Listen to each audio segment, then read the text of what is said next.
Sweet Phebe! Phebe, do not, Phebe! Say that you love me not, but say not so in bitterness. The calming executioner whose heart the accustomed sight of death makes hard, falls not the axe upon the humbled neck, but first begs pardon. Will you sterner be than he that dies and lives by bloody drops? I would not be thy executioner. I fly thee, for I would not injure thee. Thou tells me there is murder in mine eyes. 'Tis pretty sure and very probable that eyes that are the frailest and softest things who shut their coward gates on enemies should be called tyrants, butcherers, murderers. Now I do frown on thee with all my heart, and if mine eyes can wound, now let them kill thee.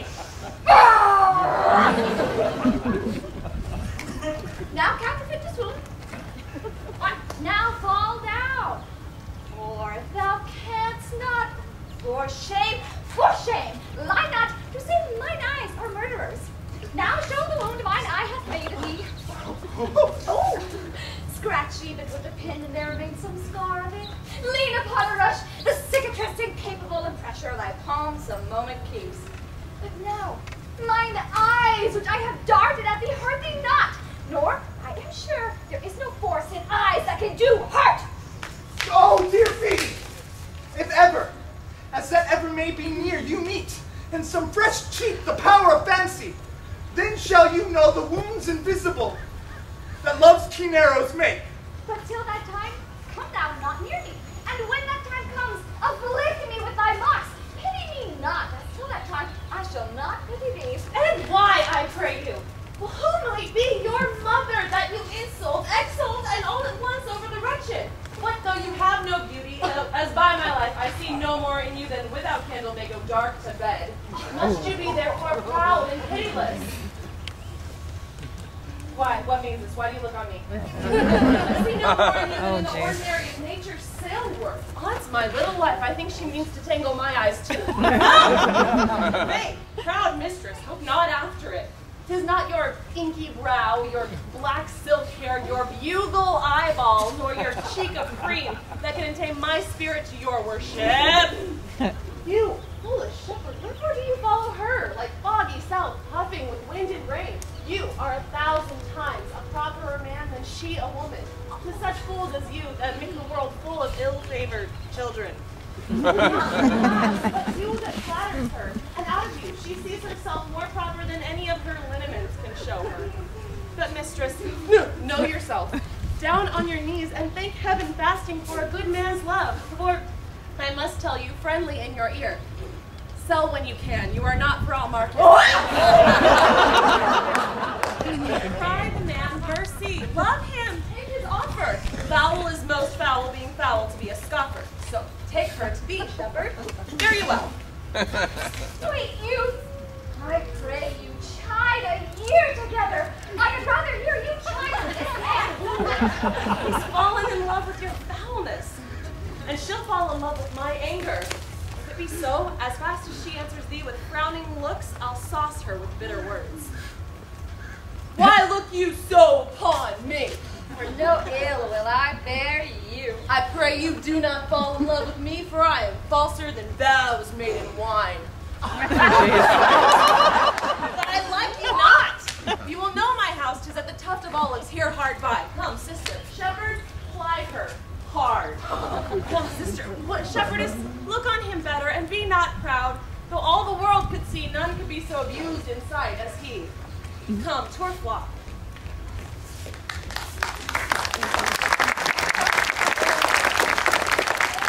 Shepherd, now I find I saw of light whoever loved that loved not at first sight. Sweet Phebe! Say thou, Sylvia?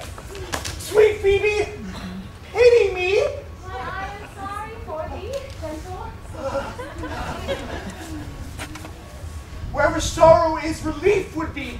If you do sorrow my grief and love, by giving love your sorrow and my grief were both extermined. Thou hast my love, is that not neighborly? I would have you! Why, that were covetousness?